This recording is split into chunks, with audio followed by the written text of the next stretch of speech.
नमस्कार मित्रांनो, एकदा आपल्यामध्ये स्वागत आहे. आजची भरती म्हणजेच east power distributor company limited अंतर्गत 135 पदांची नवीन पदभरती निघाली. यामध्ये पदाचं नाव असणारे असिस्टंट एक्झिक्युटिव्ह इंजिनियर. यामध्ये तुम्हाला लागतात 86,245 पासून 2,08,915 पर्यंत प्रति महिना सॅलरी भेटणार आहे. यामध्ये तुमची शैक्षणिक पात्रता फक्त पदवी प्राप्त असणार आहे. तुम्हाला या व्हिडिओमध्ये या भरतीची संपूर्ण माहिती बघायला भेटणार आहे. त्यामुळे व्हिडिओ सोबत नक्की बघा. व्हिडिओ आवडल्यास लाईक करा, सबस्क्राईब नक्कीच करा.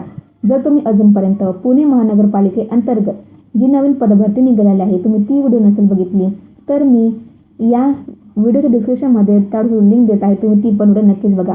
आणि डिस्क्रिप्शनमध्येच मी व्हॉट्सअप चॅनलची लिंक आणि फेसबुक पेजची लिंक दिली आहे, त्याला पण नक्कीच फॉलो करा. तर चला आजच्या भरतीकडे वळूया. बघा, तुम्हाला स्क्रीनमध्ये संपूर्ण जाहिरात दिसत आहे. Eastern power distributor company of Andhra Pradesh limited अंतर्गत ही पदभरती निघाली आहे. बघा मित्रांनो, ही भरती जरी महाराष्ट्रातील नसेल तरी पण दुसऱ्या राज्यामध्ये जाऊन सुद्धा आपले विद्यार्थी जॉब करतात, त्यांना चांगलंही पॅकेज भेटतं. चला तर आजच्या भरतीकडे वळूयात. यामध्ये पदाचं नाव असणारे असिस्टंट एक्झिक्युटिव्ह इंजिनियर. या पदाकरता 135 जागा रिक्त आहेत. बघा कोणत्या पदासाठी किती रिक्त जागा असणार आहे. असिस्टंट एक्झिक्युटिव्ह इंजिनियर इलेक्ट्रिकल या पदाकरता 128 जागा रिक्त आहेत. आणि असिस्टंट एक्झिक्युटिव्ह इंजिनियर सिव्हिल या पदाकरता 4 जागा रिक्त आहेत. असिस्टंट एक्झिक्युटिव्ह इंजिनियर टेलिकॉम या पदाकरता 3 जागा रिक्त. अशा मिळून 135 पदांची ही पदभरती असणार आहे. लागताच तुम्हाला येथे 86,245 पासून ते 2,08,915 पर्यंत प्रति महिना सॅलरी भेटणार आहे. त्यानंतर बघा आता यामध्ये तुमचं एज लिमिट काय लागणार आहे. यामध्ये तुमचं एज लिमिट ही 18 ते 42 वर्ष हे OBC करता असणार आहे. SC, ST, BC आणि EWS कॅटेगरी करता 18 ते 47 वर्ष एज लिमिट असणार आहे. यामध्ये PWD कॅटेगरी करता 18 ते 52 वर्ष एज लिमिट असणार आहे. बघा तुम्हाला शैक्षणिक पात्रता काय असणे आवश्यक असणार आहे. तर यामध्ये असिस्टंट एक्झिक्युटिव्ह इंजिनियर या पदाकरता इलेक्ट्रिकल डिग्री कंप्लीट करणे आवश्यक असणार आहे. असिस्टंट एक्झिक्युटिव्ह इंजिनियर सिव्हिल यामध्ये सुद्धा तुम्हाला सिव्हिल इंजिनिअरिंग कंप्लीट करणे आवश्यक असणार आहे. असिस्टंट एक्झिक्युटिव्ह इंजिनियर टेलिकॉम यामध्ये तुम्हाला सुद्धा डिग्री कंप्लीट करणे आवश्यक असणार आहे.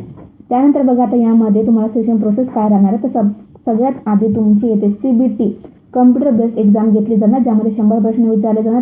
3 तासात तुम्हाला ते टायमिंग भेटणार आहे.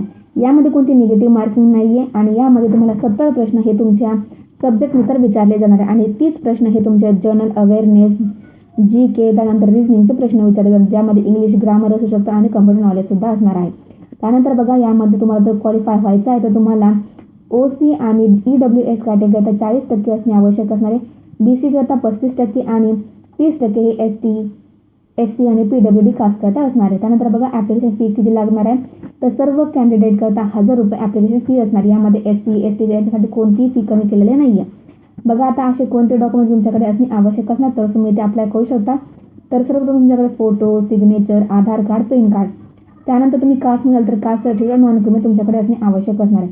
त्यानंतर एज्युकेशन क्वालिफिकेशन सर्टिफिकेट तुमचं 10वीचं 12वीचं जे तुम्ही ग्रॅज्युएशन किंवा डिग्री कंप्लीट केली त्यात सर्टिफिकेट तुमच्याकडे असणे आवश्यक असणार तरच तुम्ही इथे अप्लाय करू शकता. बघा आता ॲप्लिकेशन स्टार्टिंग डेट काय असणार तर ॲप्लिकेशन स्टार्टिंग डेट ही 30 जून 2024 पासून चालू होणार आहे. ॲप्लिकेशन लास्ट डेट ही 20 जुलै 2026 असणार आहे. आणि तुमची जी एक्झाम आहे ती 22 किंवा 29 ऑगस्ट 2024ला होणार आहे. डिस्क्रिप्शनमध्ये मी ॲप्लिकेशन लिंक आणि नोटिफिकेशन लिंक दिली आहे. जे कोणी पण या भरतीसाठी पात्र असेल तर नक्कीच फॉर्म भरा. व्हिडिओ आवडल्यास लाईक करा, सबस्क्राईब नक्कीच करा.